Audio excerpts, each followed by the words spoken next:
ओम वंदेगा मातरम। मित्रों, ब्रह्मलीन संत श्री डोंगरे जी महाराज द्वारा रचित ग्रंथ श्रीमद् भागवत रहस्य का हम पठन कर रहे हैं। हम पंचम स्कंद के अंतिम अंक में आज आ गए हैं। हमने अभी तक पढ़ा कि राजा परीक्षित शापित होते हैं, मुक्ति के लिए सुखदेव जी आते हैं, भागवत की कथा सुना रहे हैं। कथा में सृष्टि की उत्पत्ति हो चुकी है, मनु महाराज को सौंपी गई, उनकी वंशावली हमने देख ली है।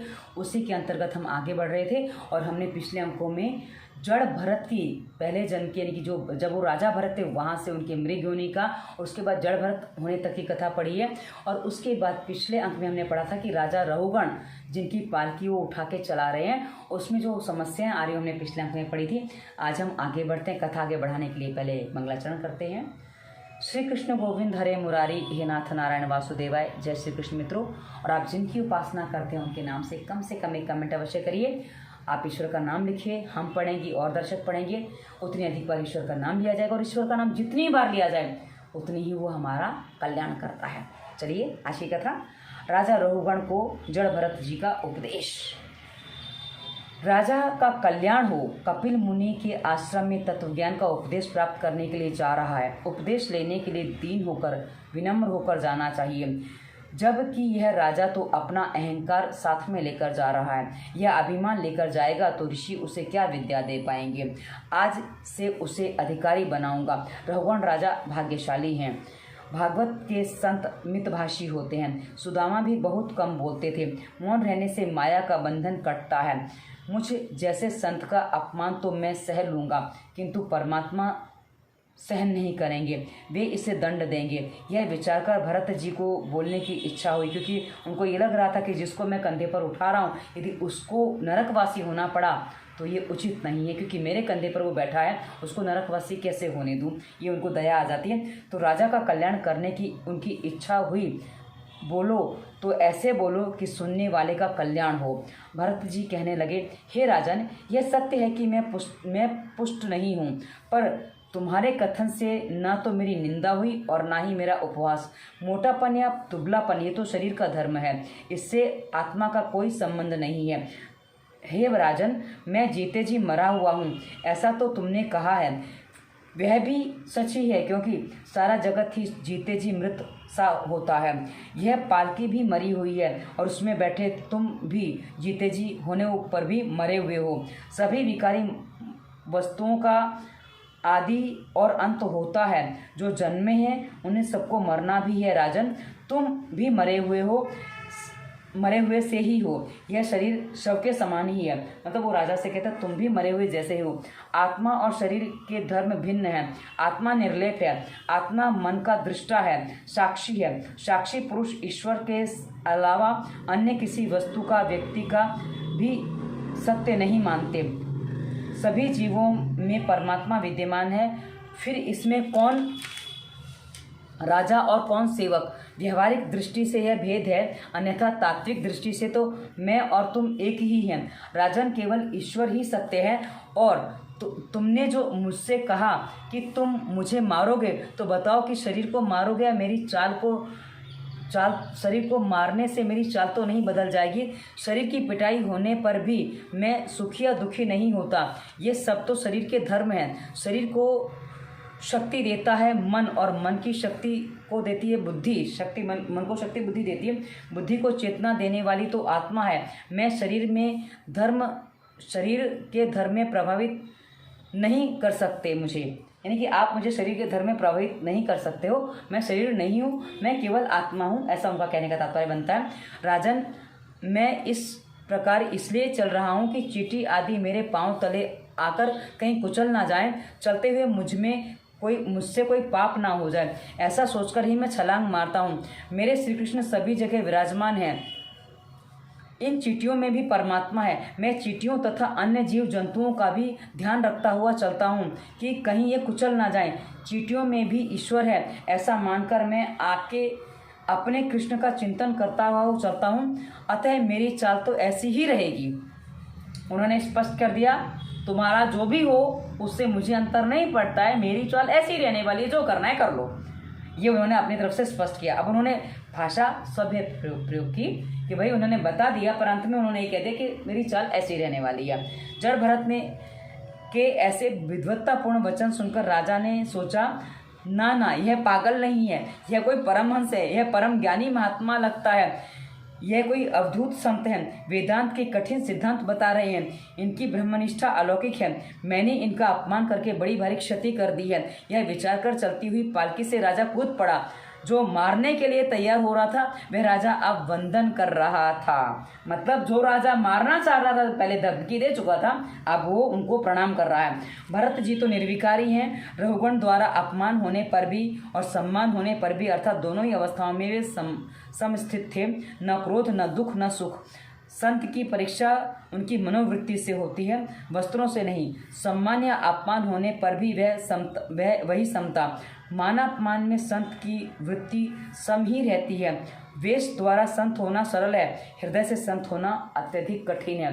वेश से तो बोला ना, घर छोड़ के लोग संत बन जाते हैं, पर वो वास्तविक संत नहीं होते हैं, वो मन से संत नहीं होते, केवल वस्त्र से संत होते हैं। रघुगण ने क्षमा याचना की। यह बोला कि आपके अपमान करने वाले का कल्याण नहीं होगा। राजा रघुगण ने पूछा, यह सांसारिक व्यवहार तो सत्य है, इसे हम मिथ्या कैसे कहें? यह वस्तु असत्य है तो उसे कोई भी क्रिया नहीं हो सकेगी। जिस प्रकार की मिथ्या घट में जल लाना संभव नहीं है। आगे राजा ने पूछा, आपने कहा कि शरीर को जो दुख होता है वह आत्मा को नहीं होता, परंतु मैं तो मानता हूँ कि शरीर को कष्ट होने पर आत्मा को भी कष्ट होता है। इसका कारण यह है कि इस शरीर का संबंध इंद्रियों के साथ है, इंद्रियों का संबंध मन के साथ है, मन का संबंध बुद्धि के साथ है और बुद्धि का संबंध आत्मा के साथ है। अतः जो दुख शरीर को होता है वह आत्मा को भी होता ही होगा। चूल्हे पर बर्तन हो, बर्तन में दूध और दूध में चावल रखे हैं तो अग्नि में पारस्परिक जो संबंध के कारण उस दूध में पड़े हुए चावल पक जाते हैं। तो शरीर में होने वाला दुख आत्मा को भी होना चाहिए, ऐसा राजा का कहना हुआ। तो जड़ भरत जी ने कहा, राजन यह मिथ्या है, आत्मा निर्लेप है। अग्नि पर रखे गए बर्तन में दूध में पड़े चावल तो पकते हैं, किंतु दूध में यदि पत्थर डाले जाएं तो वह नहीं पकेंगे, क्योंकि वह निर्लेप हैं। अब चावल कच्चा है, वैसा उसका भाव अलग है, तो मनुष्य भी वैसे ही चावल जितना कमजोर है तो पक जाएगा, पर यदि वो पत्थर जैसा दृढ़ है तो नहीं पकेगा, वो वैसा का वैसा ही रहेगा। आत्मा तो सर्वश्रेष्ठ और निर्लेप है, संसार तो मन की केवल कल्पना है। राजन, मन की विकृति होने पर जीवन भी विकृत हो जाता है। अतः जो मन यदि सुधर जाए तो आत्मा को मुक्ति मिलेगी। एक बार मेरा मन मृग बाल में फंस गया था तो मुझे भी मृग योनि में जन्म लेना पड़ा, अतः अब मैं सावधान हो गया हूँ।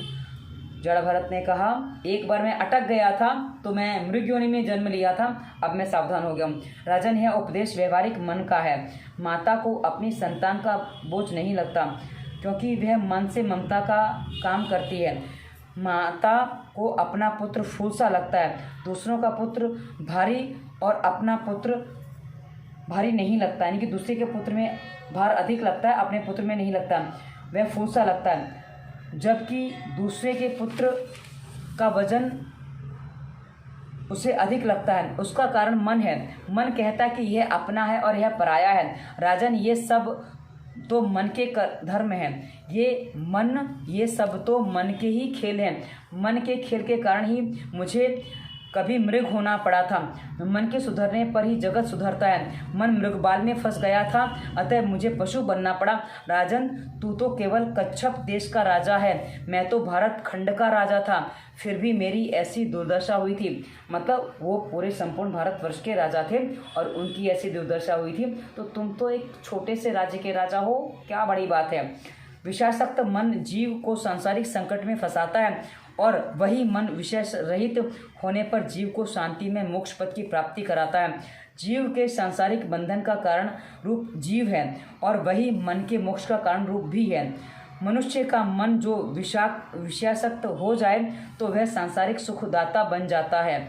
वही मन विषयासक्त होने के बदले यदि ईश्वर भजन में लीन हो जाए तो मोक्षदाता बन जाता है, मतलब सांसारिक दुखदाता बन जाता है। सांसारिक विषय में फंस जाए तो सांसारिक जिसे हम सुख मानते हैं पर वो होता मूल से दुख है, वो दुखदाता बन जाता है, ऐसा कहने का तात्पर्य।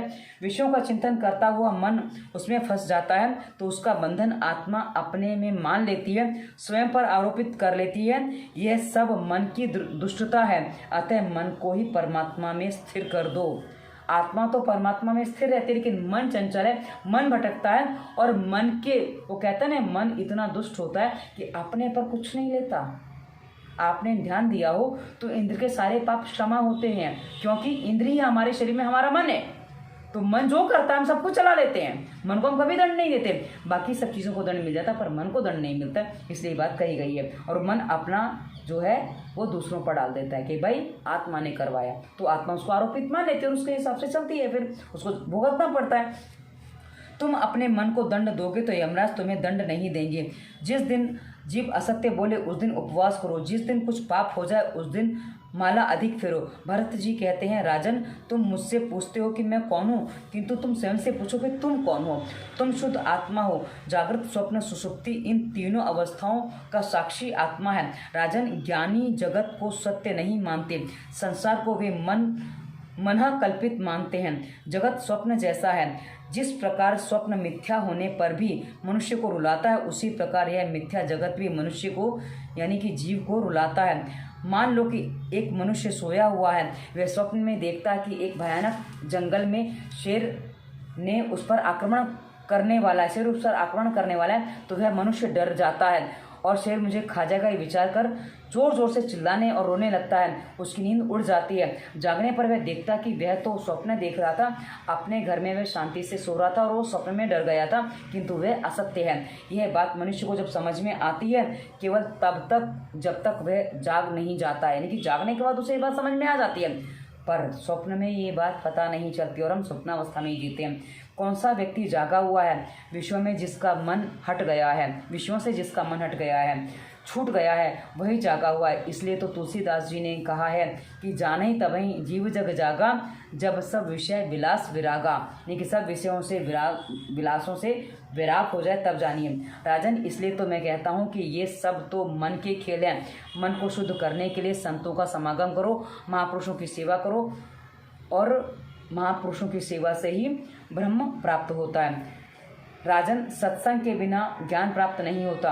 अपने स्वरूप का परिपूर्ण ज्ञान ही एक सत्य वस्तु है, एक ब्रह्म ही सत्य है। ब्रह्म सत्य स्वरूप भेद में से रहित परिपूर्ण आत्मस्वरूप है। पंडित उसका भगवान वसुदेव कृष्ण आदि नामों से वर्णन करते हैं, अन्यथा जगत तो मिथ्या है। भरत जी ने प्रथम राजर्षि को दिव्य तत्वज्ञान का उपदेश दिया और फिर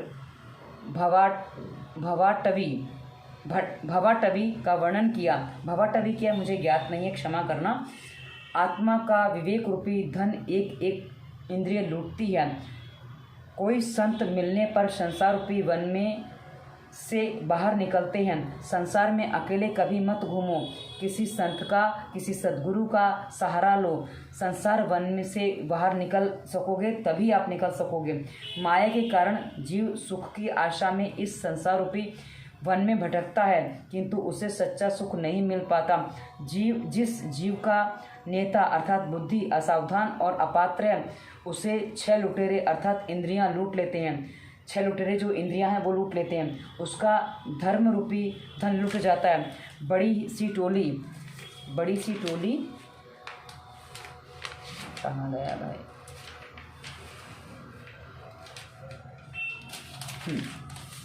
बड़ी सी टोली में से भी प्रमादी भेड़ को जिस प्रकार भेड़िया खींच लेता है, उसी प्रकार जीव संग के प्रमादी मनुष्य को मृगाल आदि अर्थात स्त्री संतान, मृगाल आदि का जो अर्थ बताया स्त्री संतान बताया, खींच ले जाते हैं।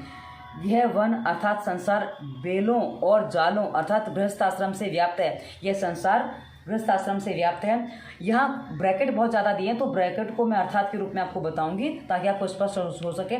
मच्छरों से अर्थात काम्य कर्मों से यह जन समुदाय पीड़ा पाता है। उस वन में जीव समुदाय गंधर्व नगर को देखता है अर्थात मिथ्या शरीर आदि को देखता है। गंधर्व नगर जो हमारा शरीर है ना वो मिथ्या है, उसको देखता है तो सत्य मानता है, और पिशाच को अर्थात सुवर्ण को देखता है।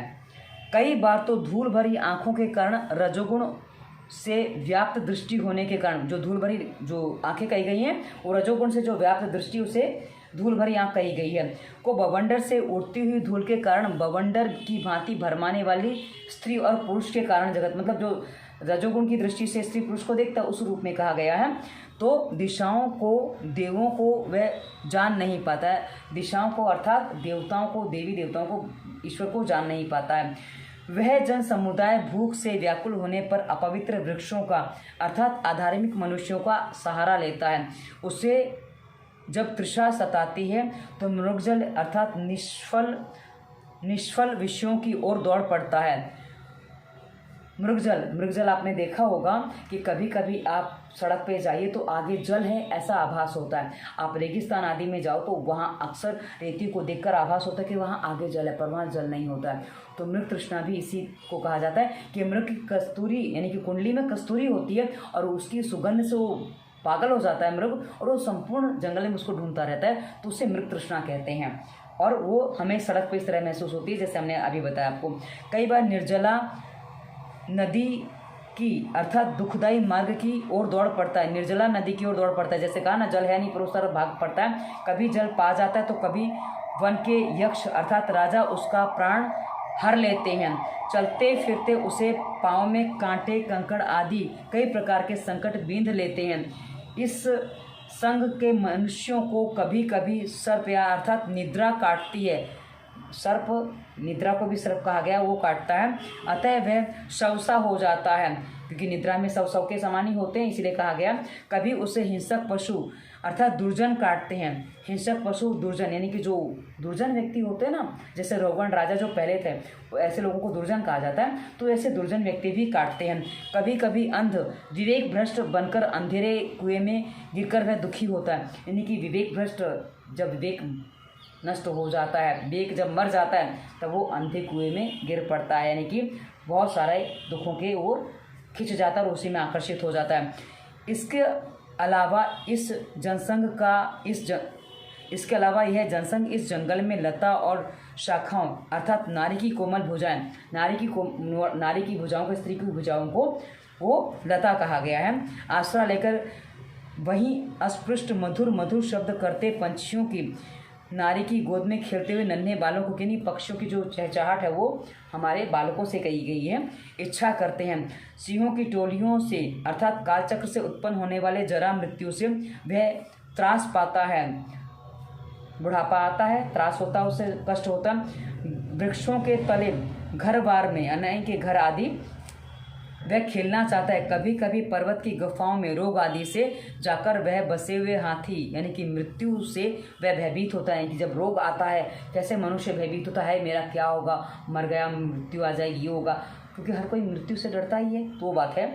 जीवात्मा कभी सुखी नहीं होती और कभी दुखी होती है, सुखी तो नहीं होती है पर दुखी बहुत होती है। जीव जब भगवान की शरण में आश्रय ग्रहण करता है तभी वह कृतार्थ होता है। संक्षिप्त शब्दों में कहें तो यह संसार मार्ग दारुण, दुर्गम और भयंकर है। मन को विषयासक्त किए बिना श्रीहरि की सेवा के से तीक्ष्ण बनी हुई ज्ञान कृपाण को लेकर इस संसार वन के उस ओर पहुँच जाओ। भरत जी ने प्रथम शिक्षा दी और फिर दीक्षा दी। भागवताश्रय का आश्रय लेने वाला कृतार्थ हो जाता है। भरत जी ने प्रभु का ध्यान करते हुए शरीर त्याग दिया। इसके आगे भरतवंशी राजाओं का वर्णन है। इसके बाद आता है भारतवर्ष के उपाश्रयों, देवों और उपासकों, भक्तों का वर्णन, क्योंकि बस अंतिम एक पृष्ठ बाकी है। मैं ओंकार स्वरूप भगवान नरसिंह देव को नमस्कार करता हूँ। हे देव, आप अग्नि आदि तेजों के भी तेज हैं, आपको नमस्कार है। वे वज्रनख वज्रसी ढाल वाले आप जैसे समक्ष आप हमारे समक्ष प्रकट हों। हमारी काम वासनाओं को जला दीजिए, हमारे अज्ञान रूपी अंधकार को नष्ट कर दीजिए, हमारे अंतःकरण में अभय दान देते हुए प्रकाशित होइए। यह ही नरसिंह भगवान का मंत्र है। इस मंत्र का जप करते करते श्रीधर स्वामी को वैराग्य हुआ था। भागवत में मानव शरीर की कई स्थानों पर निंदा की गई है। मानव शरीर की स्तुति केवल पंचम स्कंद में है और वह भी देवों के द्वारा की गई है। मनुष्य शरीर मुकुंद की सेवा करने के लिए है। यदि मानव शुभ संकल्प करे तो वह नर से नारायण हो सकता है। तो मनुष्य जन्म सभी पुरुषार्थों का साधन है, यानी कि मनुष्य जन्म लेकर ही ईश्वर मनुष्य भगवान की सेवा, ईश्वर की सेवा कर सकता है, इसलिए बस उस रूप में मनुष्य शरीर का जो है वो बखान किया गया।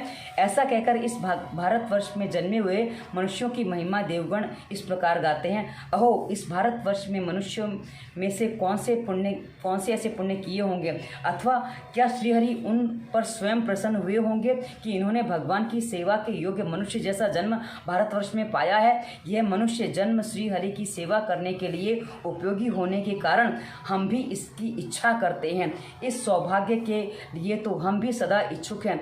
इसके बाद आता है भौगोलिक वर्णन कि इस भारत खंड में पृथ्वी के 7 खंडों का वर्णन किया गया है। सप्तद्वीप और 7 समुद्रों का वर्णन है। भारत खंड के स्वामी हैं देव नारायण। भारत खंड कर्म भूमि है, अन्य खंड योग भूमि है। भारत खंड में जन्म प्राप्त होने की इच्छा तो देवों की भी होती है।